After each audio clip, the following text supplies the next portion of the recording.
Gele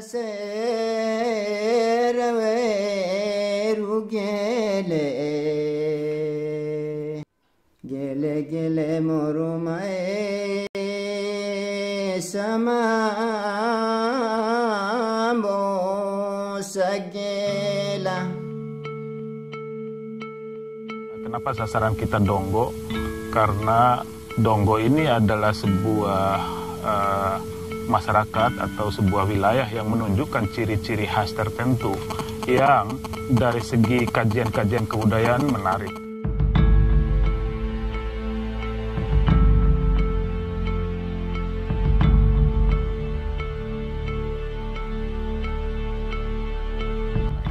Kita tahu Donggo ini adalah salah satu wilayah di Bima atau bahkan di Pulau Sumbawa yang menunjukkan ciri khas pluralisme atau pluralistik. Masyarakat plural. Di sini hidup orang-orang dari berbagai latar agama dan tentu juga kebudayaan. Di sini ada Kristen, ada Protestan, ada Muslim. Dan yang lebih menarik lagi adalah dari penganut-penganut agama-agama Samawi ini juga terdapat kepercayaan-kepercayaan lokal yang dikenal oleh masyarakat dan orang-orang Muslim sebagian, orang-orang Kristen dan orang-orang Katolik sebagian juga menganut kepercayaan-kepercayaan lokal ini.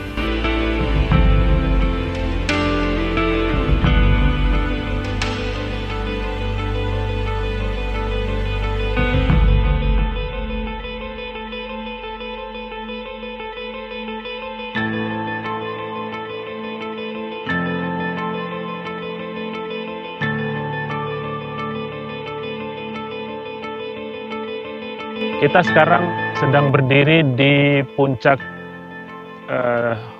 Kampung Bawa. Orang Bawa menamai tempat ini sebagai Tutarasa, kepalanya kampung.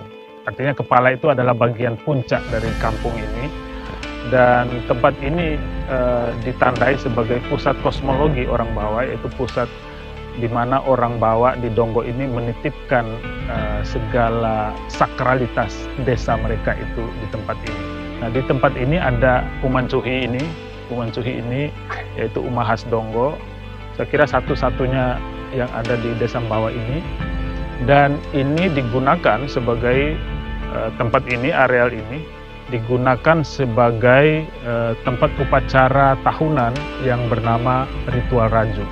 Ritual Raju itu adalah ritual di mana orang-orang Bawa ini berkumpul di dalam rangka menyambut musim tanam. Jadi musim tanam yang kemarin itu mereka berkumpul di sini.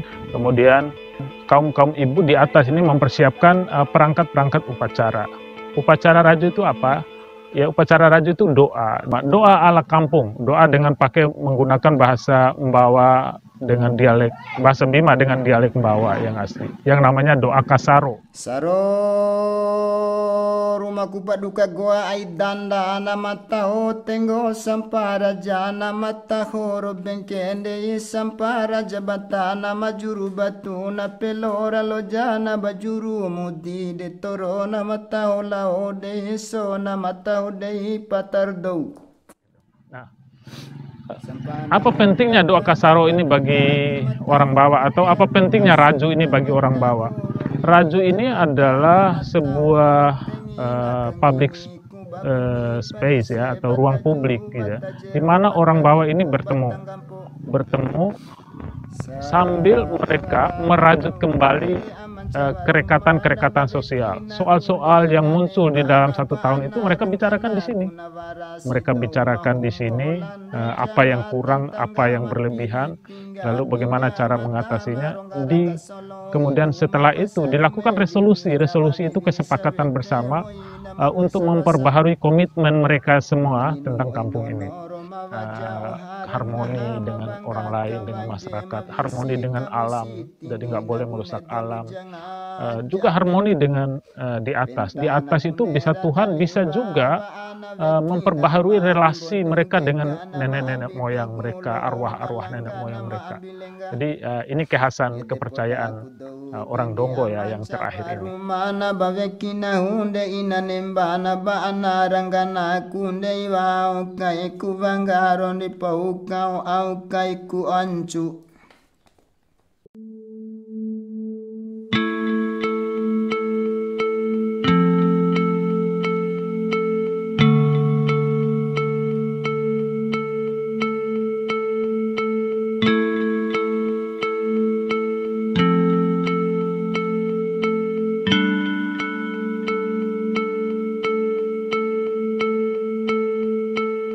Orang Bawah ini menghadapi berbagai macam tantangan. Ada tantangan alam, ada tantangan sosial. Tantangan alam itu berupa bentangan-bentangan sawah, hutan. Mereka hidup di tengah suasana yang terisolir lah ya, dari peradaban di bawah.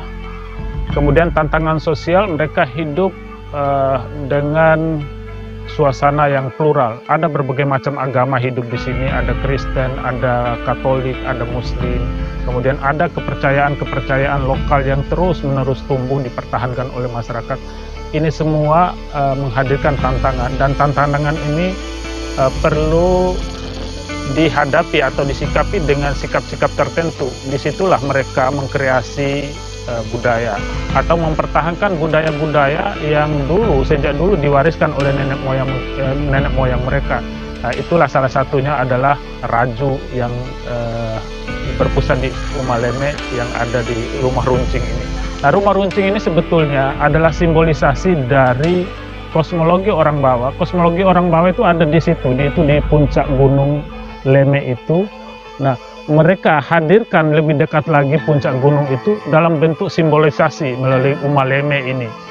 Uma Leme inilah atau orang Bawah menyebutnya Uman Cuhi, karena di sini tertitip atau bersemayam kekuatan-kekuatan arwah-arwah nenek moyang yang mereka terus-menerus menjalin hubungan atau relasi.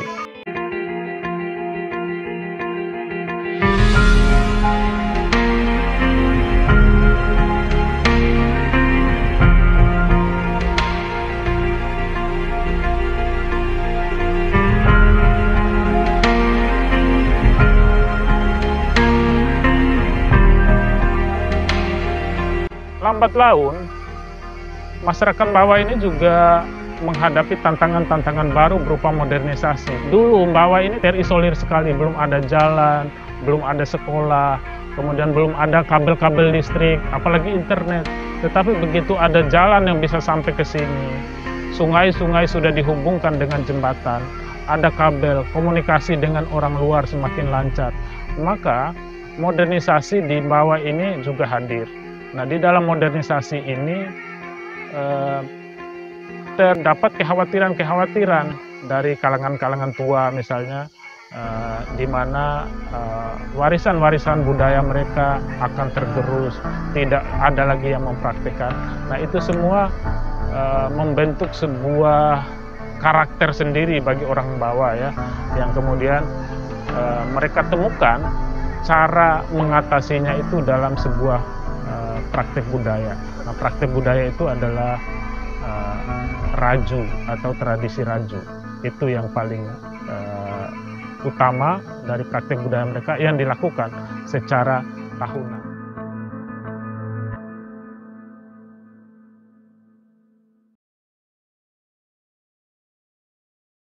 Tantangan yang besar bagi orang Bawah adalah segregasi sosial, yaitu pemilahan sosial.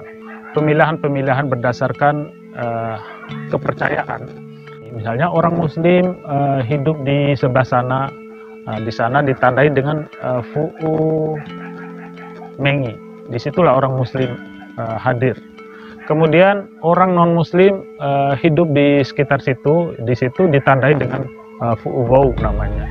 Nah, pemilahan-pemilahan ini bagi orang Bawah telah menghadirkan tantangan berupa perpecahan atau friksi-friksi sosial atau jarak sosial. Mereka yang tadinya berasal dari satu keluarga, kemudian karena berbeda agama, berbeda kepercayaan, lalu dipilah-pilah. Nah, ini kemudian direspon oleh orang Bawa secara kreatif.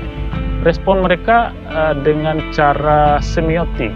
Misalnya, Fu'u Mengi tadi itu, Fu'u Mengi yang dihajatkan atau direkayasa untuk pemukiman orang Muslim, itu kemudian mereka tebang dan mereka bangun gereja di atasnya. Sementara Fu'u Wow yang di sebelah sana itu mereka pertahankan dan mereka bangun masjid di bawahnya, masjid binaan Muhammadiyah. Nah, ini apa artinya? Artinya bahwa orang Bawa ini ingin mengatakan bahwa kami jangan dipisah-pisah berdasarkan kepercayaan. Biarlah kami hidup secara damai, bersatu, berpadu antara yang Muslim dengan yang bukan Muslim, antara yang Kristen, antara yang Katolik. Jangan dipisah-pisah yang kemudian hanya mendatangkan konflik-konflik sosial. Orang Bawa ini tampaknya trauma dengan konflik-konflik yang pernah mereka alami. Mereka pernah mengalami 3 konflik besar. Pada tahun 1969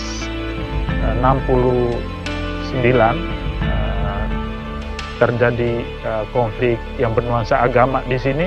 Kemudian pada tahun 72 ketika peristiwa Donggo berlangsung, juga terjadi Islamisasi yang dalam tanda petik diikuti dengan cara-cara yang cenderung menggunakan kekerasan.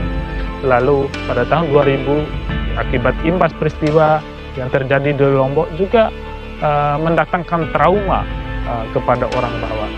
Oleh karena itu mereka terhadap apapun yang datang dari luar yang berpotensi memilah-milah mereka cenderung melakukan resistensi.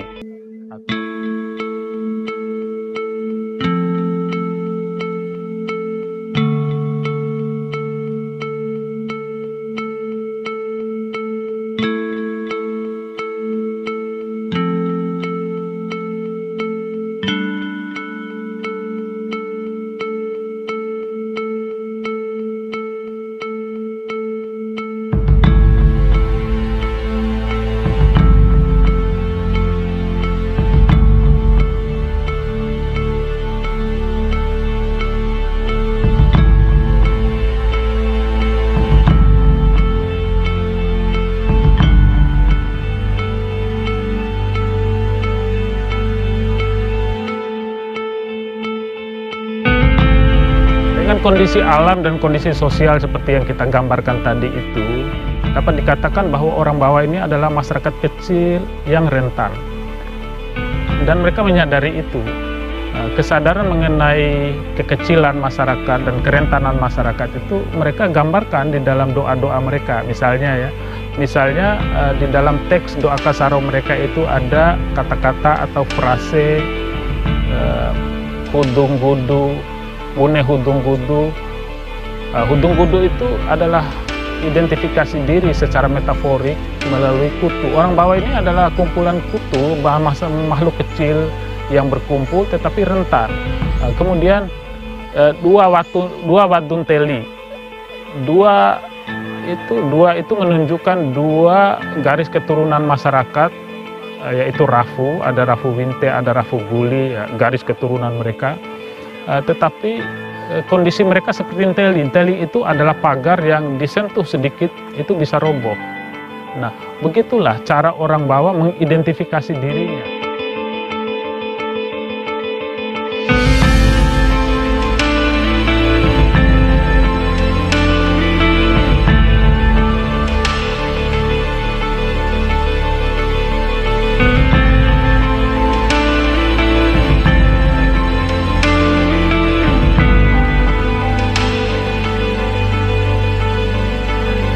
Selain melakukan resistensi diam-diam, orang Bawa juga membangun keyakinan diri bahwa mereka juga adalah masyarakat yang kuat, adalah masyarakat yang bisa menang. Mereka membangun narasi. Ya.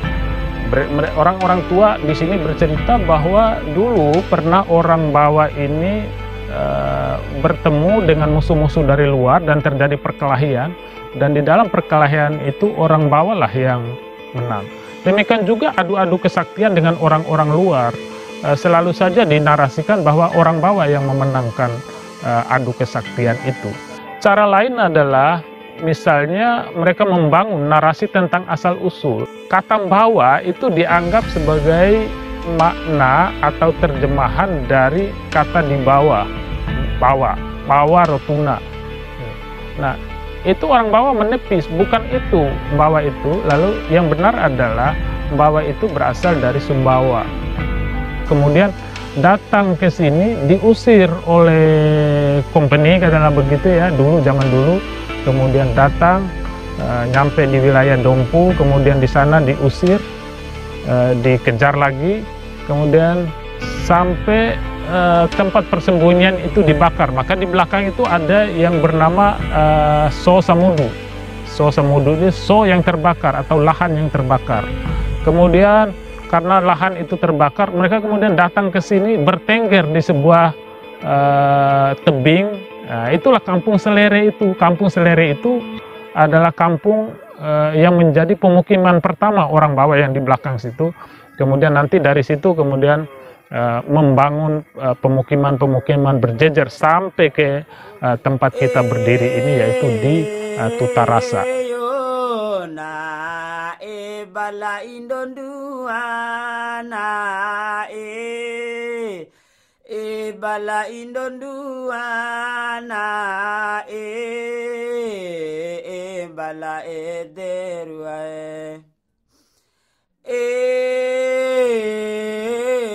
yo na bala wanga masa na bala ke totola na bala derua soro lele yo la ya ai la la ya yo soro lele